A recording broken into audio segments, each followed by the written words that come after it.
HCU భూముల ఇష్యూపై సచివాలయంలో CS శాంతకుమారితో భేటీ అయ్యారు డిప్యూటీ సీఎం భట్టి.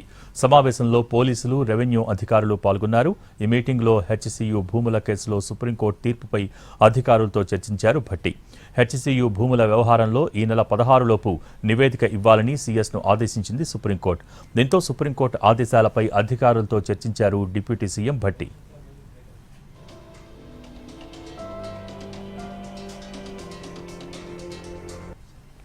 తెలంగాణలో మెరుగైన విద్యా వ్యవస్థ రూపకల్పనకు సమగ్ర విధానపత్రం రూపొందించాలని విద్యా కమిషన్ను ఆదేశించారు సీఎం రేవంత్ రెడ్డి. ఉత్తమ విద్యా వ్యవస్థ ఏర్పాటుకు ఎంత ఖర్చైనా వెనకాడవద్దని చెప్పారాయన. ప్రస్తుత విద్యా వ్యవస్థలో లోపాలు, తీసుకురావాల్సిన సంస్కరణలపై సీఎం రేవంత్ రెడ్డి ఐసీసీలో సమీక్ష నిర్వహించారు.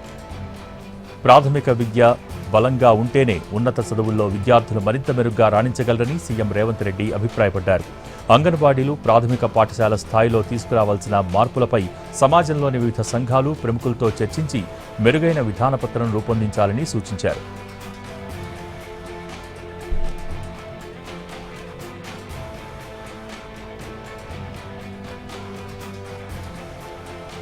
మరోవైపు తెలంగాణలో యూనివర్సిటీల వైస్ ఛాన్సలర్స్తో సీఎం రేవంత్ రెడ్డి సమావేశమయ్యారు. విశ్వవిద్యాలయాల్లో సమస్యలపై చర్చించారు.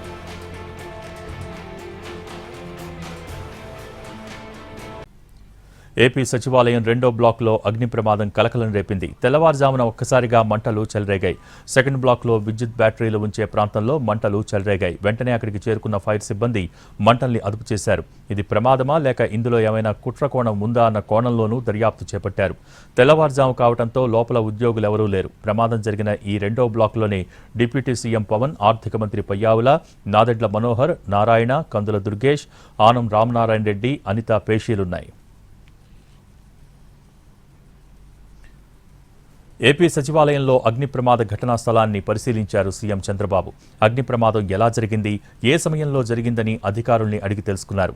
సెక్రటేరియట్లో భద్రతపై ఆరా తీసిన సీఎం ముఖ్యమైన ప్రాంతాల్లో ప్రతి చోటా సీసీ కెమెరాలు ఏర్పాటు చేయాలన్నారు.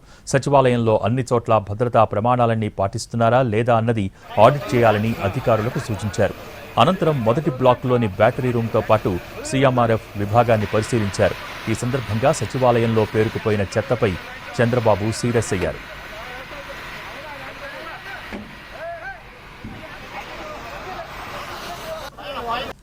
ఎన్నికల సమయంలో చేసిన సర్వేల్లో కుప్పం కన్నా మంగళగిరిలో ఓటింగ్ శాతం తగ్గినట్టు అనిపించిందన్నారు మంత్రి లోకేష్. కానీ మనసులో మాత్రం మంగళగిరికి మంచి ఓటింగ్ పర్సంటేజ్ వస్తుందని తనకు అనిపించిందన్నారు. మీకన్నా 1% అయినా ఎక్కువ ఓట్లు వస్తాయని మా నాన్నతో అన్నానని, ఆయన మీరు కుర్రాళ్లు స్పీడ్ ఎక్కువ అంటూ ఎగతాళి చేశారని చెప్పారు. కానీ రిజల్ట్స్ చూసిన తర్వాత తనను మెచ్చుకున్నారని అన్నారు లోకేష్.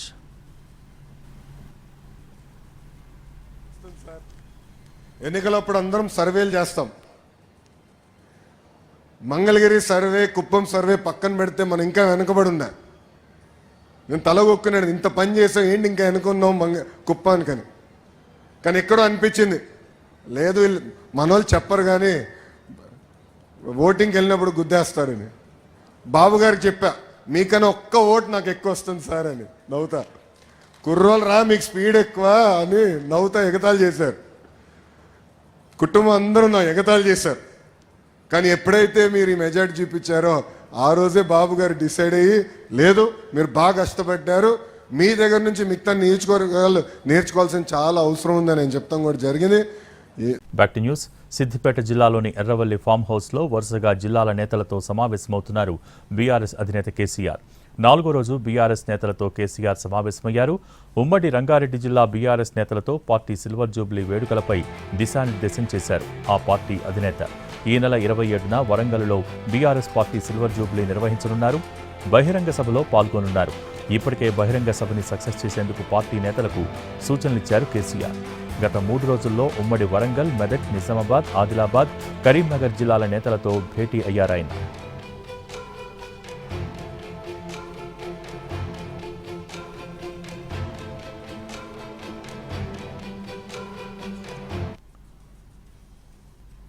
సచివాలయంలో సన్నబియ్యం పంపిణీపై మంత్రులు, కలెక్టర్లు, ప్రజాప్రతినిధులతో వీడియో కాన్ఫరెన్స్ నిర్వహించారు మంత్రి ఉత్తమ్ కుమార్ రెడ్డి. సన్నబియ్యం సరఫరాలో అలసత్వం చూపించవద్దని, పంపిణీలో అవకతవకలకు ఆస్కారం ఉండొద్దని అన్నారు. సన్నబియ్యం పంపిణీలో అక్రమాలకు పాల్పడితే కఠిన చర్యలు తీసుకుంటామని హెచ్చరించారు. ప్రజాప్రతినిధులు అందరూ రేషన్ షాపులను సందర్శించాలని, ప్రతిష్టాత్మకంగా అమలు చేయడంతో ప్రజాప్రతినిధుల్ని భాగస్వామ్యం చేయాలని సూచించారు. సన్నబియ్యం పంపిణీ చరిత్రాత్మక నిర్ణయమన్న ఉత్తమ్ కుమార్ రెడ్డి దీనిపై ప్రజల నుంచి అనూహ్య స్పందన వస్తుందన్నారు. శ్రీరామనవమి రోజున భద్రాచలంలో లబ్ధిదారుడి ఇంట్లో సీఎం రేవంత్ రెడ్డి భోజనం చేస్తారని చెప్పారు. లబ్ధిదారుల ఇళ్లలో ప్రజాప్రతినిధులు కూడా భోజనం చేయాలని సూచించారు మంత్రి ఉత్తమ్.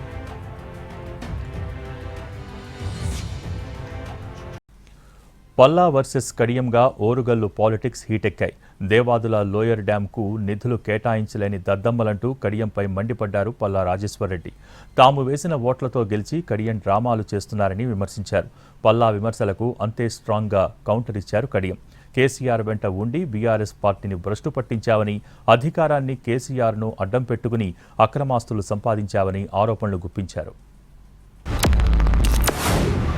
సిగ్గు లేకుండా ఇక్కడున్న 11 మంది ఎమ్మెల్యేలు 10 మంది గెలిచి ఒకడు ఇక్కడ దొరికితే 11 మంది ఎమ్మెల్యేలు గాని 2 మంత్రులు గాని 6 నియోజకవర్గాలకు నీళ్లు అందిస్తున్న దేవాలయాలకు ఓఎండ్ఎంకి 6 కోట్లు ఇవ్వలేని చవటలు దద్దమ్మలు ఇక్కడ కాంగ్రెస్ చెప్పారు. పల్లరాజేశ్వర రెడ్డి గారు నిన్న జనగామలో మాట్లాడుతూ 800 కోట్లు కాదు కదా, 8 పైసలు కూడా లేదు అని ఒక మాట మాట్లాడారు. ఆ మాటలో ఆయన అహంకారం, ఆయన బలుపు స్పష్టంగా కనిపిస్తున్నారు. చలివాగు నుంచి మనకి ఏదైతే మోటార్లు రావాలో ఆ మోటార్లు మొత్తం కూడా ఆగిపోయినాయి. ఒక్క పంపును కూడా ఆన్ చేయకుండా మొత్తం స్ట్రైక్ చేసింది. దాన్ని మాట్లాడడం కానీ, వాళ్ళని బతిలాడడం కానీ, బెదిరించడం కానీ, నీళ్ళని ఆన్ చేయడం కానీ చేత కానీ ప్రభుత్వం ఇలా కాంగ్రెస్ ప్రభుత్వం. గతంలో కేసీఆర్ వెంట 24 గంటలు ఉండి బీఆర్ఎస్ పార్టీని భ్రష్టు పట్టించిన వ్యక్తి, అధికారాన్ని కేసీఆర్ని అడ్డం పెట్టుకొని ఆస్తులను కూడగట్టుకున్న వ్యక్తి, ఒక యూనివర్సిటీని, ఒక మెడికల్ కాలేజీను అక్రమంగా ఆక్రమించుకున్న భూమి రెగ్యులరైజేషన్, మన ఊరు మన బడిలో కాంట్రాక్టులు తీసుకొని వాళ్ళ తమ్ముని పేరు మీద కాంట్రాక్ట్ తీసుకొని మొదల కోర్టు దుర్వినియోగం చేసుకుని అనేక రకాలైన అవినీతి అక్రమాలకు పాల్పడి అధికారాన్ని వాడుకొని కోట్ల ఆస్తులు కూడబెట్టిన పల్లరాజేశ్వర రెడ్డి గారికి నా గురించి మాట్లాడే నైతిక హక్కు లేదు. ఈ స్థాయి అది కాదు. ఈ మాత్రం జ్ఞానం లేదు. ఇక్కడ ఉన్న ఎమ్మెల్యే గండిరామారంకి వచ్చి డ్రామా చేసి మీకేదో నీళ్ళు వేస్తున్నా అంటాడు. దేవుని పెట్టబోయి డ్రామా చేస్తే నేను చెప్పిన కనీసం మెంచోడు వస్తే నీళ్లు మోటార్లు ఆన్ చేస్తే కానీ ఈ తాసిలోడు వస్తే మోటార్లు ఆన్ కదా. ఈ తాసిలోడు రెండోసారి వస్తే రెండోసారి కూడా మోటార్లు ఆన్ కాదు, మళ్ళీ బంద్ అయ్యి. నేను చెప్పిన అధికారులకు ఎవడు రావాలో వాడు వస్తే అవుతుంది కానీ, ఎవరు ఆన్ చేయాలో వాడు చేస్తే ఆన్ అవుతుంది కానీ, ఈ తాసి మోటార్లు వచ్చేసి మోటార్లు ఆన్ చేస్తే ఆన్ అవుతాయా? నువ్వు ఒక్క మార్గానే ఎదిగి వచ్చిన వాడిని. నీ గెలుపు అందరికీ తెలుసు ఎలా ఎలా జరిగింది. ఎన్ని వందల కోట్లు నువ్వు ఖర్చు పెట్టావు, ఏ రకంగా నాయకులను కొన్నావు, ఏ రకంగా ఓట్లను కొన్నావు అందరికీ తెలుసు. నువ్వు ఏ రకంగా కుటుంబ సభ్యులను మోసం చేసావో కూడా అందరికీ తెలుసు. మాట్లాడే ముందు అహంభావాన్ని తగ్గించుకొని వాస్తవ విషయాలను తెలుసుకొని మాట్లాడితే బాగుంటుంది. కడియం స్వేరికి కర్రు కాల్చి వాత పెట్టాలంటాను. మీలాంటి వెధవలు కేసీఆర్ చుట్టూ ఉన్నారు కాబట్టి మీ మాటలు విని కేసీఆర్ పరిపాలనను పక్కదారి పట్టించింది కాబట్టి కేసీఆర్కి కర్రు కాల్చి వాత పెట్టింది తెలంగాణ. ఏపీలో సబ్ రిజిస్ట్రార్ కార్యాలయంలో స్లాట్ బుకింగ్ సేవలు ప్రారంభమయ్యాయి. రాష్ట్రంలోని 26 జిల్లాల ప్రధాన సబ్ రిజిస్ట్రార్ కార్యాలయాల్లో స్లాట్ బుకింగ్స్ కొనసాగుతున్నాయి. ఉదయం 10:30 గంటల నుంచి సాయంత్రం 5:30 గంటల వరకు స్లాట్ బుకింగ్స్కి అవకాశం కల్పించింది ప్రభుత్వం. అధికారిక వెబ్సైట్లోకి వెళ్లి లేదా సబ్ రిజిస్ట్రార్ కార్యాలయాల్లో QR కోడ్ స్కాన్ ద్వారా స్లాట్ బుక్ చేసుకోవచ్చని తెలిపారు అధికారులు. ఈ విధానం వల్ల ప్రజలు తమకు కావాల్సిన సమయానికి స్థిరాస్తి రిజిస్ట్రేషన్ చేసుకోవచ్చు. గంటల తరబడి వేచి ఉండే పరిస్థితి తప్పుతుంది. మిగిలిన సబ్ రిజిస్ట్రార్ కార్యాలయాల్లో కూడా ఈ నెల చివరి నాటికి ఈ విధానాన్ని అమలు చేయాలని భావిస్తోంది సర్కార్. దీని ద్వారా రిజిస్ట్రేషన్ కార్యాలయాల్లో రద్దీ తగ్గుతుందని, రిజిస్ట్రేషన్ పనులు త్వరగా పూర్తయ్యే అవకాశం ఉందని చెబుతున్నారు అధికారులు. రిజిస్ట్రేషన్, ఇతర సేవలకు కావలసిన తేదీ, సమయాన్ని ఎంచుకున్నాక QR కోడ్తో ఒక టోకెన్ వస్తుంది. ఆ సమయంలో టోకెన్, పత్రాలతో కార్యాలయానికి వెళ్తే గంటలో పని పూర్తయ్యేలా ప్రణాళిక సిద్ధం చేసింది ప్రభుత్వం. ఈ స్లాట్ విధానం ద్వారా క్యూలైన్లో వేచి ఉండాల్సిన అవసరం ఉండదు.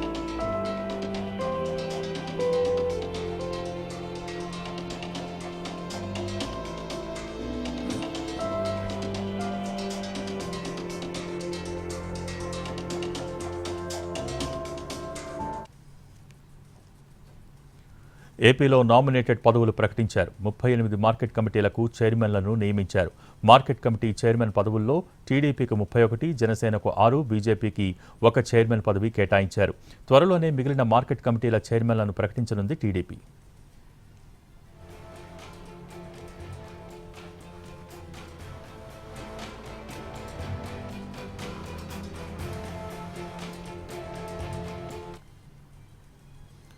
బీజేపీ ఎంపీల బృందం కేంద్ర మంత్రుల్ని కలిసింది. హైదరాబాద్ సుచిత్ర దగ్గర ఎంఎంటీఎస్ స్టేషన్, ఇతర రక్షణ శాఖ అంశాలపై రాజ్నాథ్ సింగ్ను కలిసి చర్చించామన్నారు.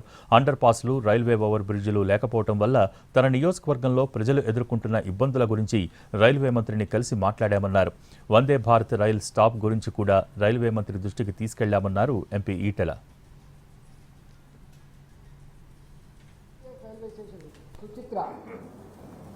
కానీ ఆ స్టేషన్ మిలిటరీ ల్యాండ్ని ఆనుకునే ఉంటుంది.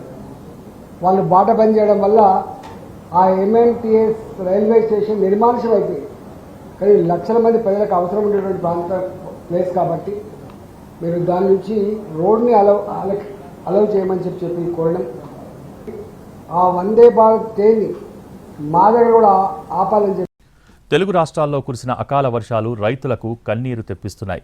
ఏపీ, తెలంగాణలో నిన్న పలు జిల్లాల్లో భారీ వర్షం కురిసింది. కడప, అనంతపురం, కర్నూలు, ప్రకాశం జిల్లాల్లో నిన్న వర్షం దంచికొట్టింది. గత కొన్ని రోజులుగా ఎండల తీవ్రతతో ఉక్కిరిబిక్కిరవుతున్న ప్రజలకు ఉపశమనం లభించినట్టయింది. అయితే రైతులకు మాత్రం తీవ్ర నష్టాన్ని మిగిల్చింది. అరటి, మొక్కజొన్న, వరి పంటలకు తీవ్ర నష్టం వాటిల్లింది. కడప జిల్లాలో కురిసిన అకాల వర్షానికి రైతులు తీవ్రంగా నష్టపోయారు. ఈదురుగాలుల కారణంగా అరటి పంట దెబ్బతింది. చింతకొమ్మదిన్నె, కాజీపేట మండలాల్లో దాదాపు 200 హెక్టార్లలో అరటి పంట నేలకొరిగింది. అన్నమయ్య జిల్లా రైల్వే కోడూరులో అరటి, బొప్పాయి పంటలు కూడా తీవ్రంగా దెబ్బతిన్నాయి.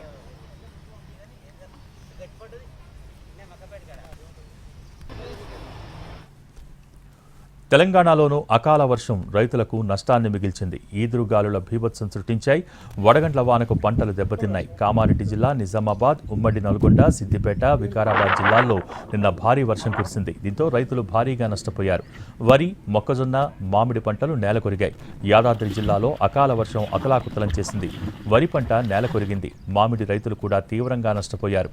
మామిడి తోటలో ఎక్కడికక్కడ కాయలన్నీ రాలిపోయాయి. దీంతో రైతులు ఆవేదన వ్యక్తం చేస్తున్నారు. వరి పంట నేలకు ఒరగటంతో పాటు వడగండ్లకు కంకులు రాలిపోయాయి. మామిడి తోటలో కాయలు రాలిపోవడంతో భారీ నష్టం వాటిల్లింది.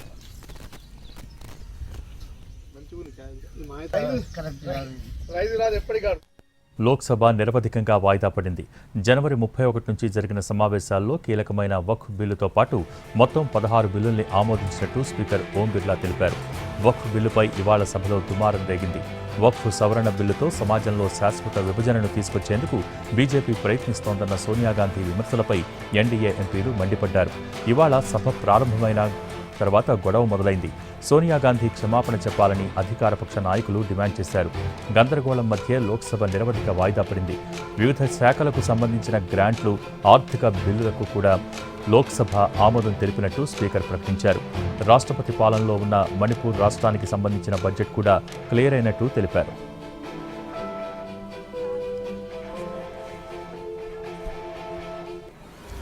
రాజ్యసభ కూడా నిరవధికంగా వాయిదా పడింది. వక్ఫ్ బిల్లుతో పాటు పలు కీలక అంశాలపై చర్చించినట్టు చైర్మన్ జగదీప్ ధన్కర్ తెలిపారు.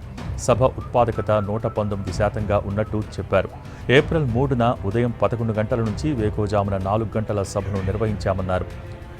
రాజ్యసభ చరిత్రలోనే ఇంత సుదీర్ఘ సమయం సభ నడవటం ఇదే తొలిసారని అన్నారాయన. ఇది దేశ ప్రజలకు గొప్ప సందేశాన్ని ఇస్తుందన్నారు రాజ్యసభ చైర్మన్. పార్లమెంటుపై ప్రజలకు నమ్మకాన్ని పెంచుతుందని చెప్పారు.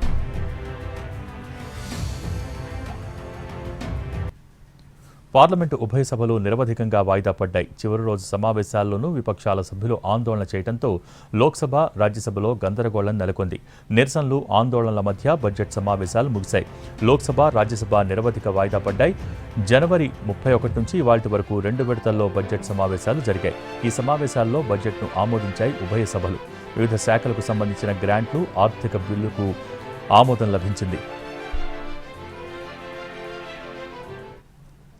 వక్ఫ్ బిల్లు వివాదం సుప్రీంకోర్టుకు చేరుకుంది. ఈ బిల్లును వ్యతిరేకిస్తూ MIM chief MP Asaduddin Owaisi, Congress MP Mohammed Javed సుప్రీంకోర్టులో వేర్వేరుగా పిటిషన్స్ వేశారు. వక్ఫ్ సవరణ బిల్లు ముస్లింల ప్రాథమిక హక్కుల్ని ఉల్లంఘిస్తోందని అసదుద్దీన్ ఓవైసీ, కాంగ్రెస్ పార్టీ జావేద్ తమ పిటిషన్స్లో పేర్కొన్నారు. Article 14, article 25, article 26, article 29, article 300A వంటి అనేక రాజ్యాంగ నిబంధనల్ని ఈ బిల్లు ఉల్లంఘిస్తోందని, ఈ బిల్లు ముస్లింల పట్ల వివక్షత చూపిస్తోందని కోర్టు దృష్టికి తీసుకువెళ్లారు. నీట్ పరీక్ష విషయంలో స్టాలిన్ సర్కార్కు షాక్ తగిలింది. నీట్ నుంచి తమ రాష్ట్రాన్ని మినహాయించాలని తమిళనాడు ప్రభుత్వం చేసిన విజ్ఞప్తిని రాష్ట్రపతి ద్రౌపది ముర్ము తిరస్కరించారు. వైద్య విద్యలో ప్రవేశాల కోసం నిర్వహించే నీట్ పరీక్ష నుంచి తమిళనాడును మినహాయించాలని కొన్నేళ్లుగా స్టాలిన్ సర్కార్ డిమాండ్ చేస్తోంది. తమిళనాడు ఎన్నికలకు ముందు ఆ రాష్ట్రంలో కీలక పరిణామాలు చోటు చేసుకుంటున్నాయి. అన్నాడీఎంకేతో పొత్తు, పళనిస్వామి ఒత్తిడితో తమిళనాడు బీజేపీ చీఫ్ను మారుస్తారని ప్రచారం జరుగుతోంది. బీజేపీ అధ్యక్షుడి మార్పు వేళ అన్నామలై ఆసక్తికర వ్యాఖ్యలు చేశారు. తమిళనాడు బీజేపీ కొత్త అధ్యక్షుడి రేసులో తాను లేనని అన్నారు.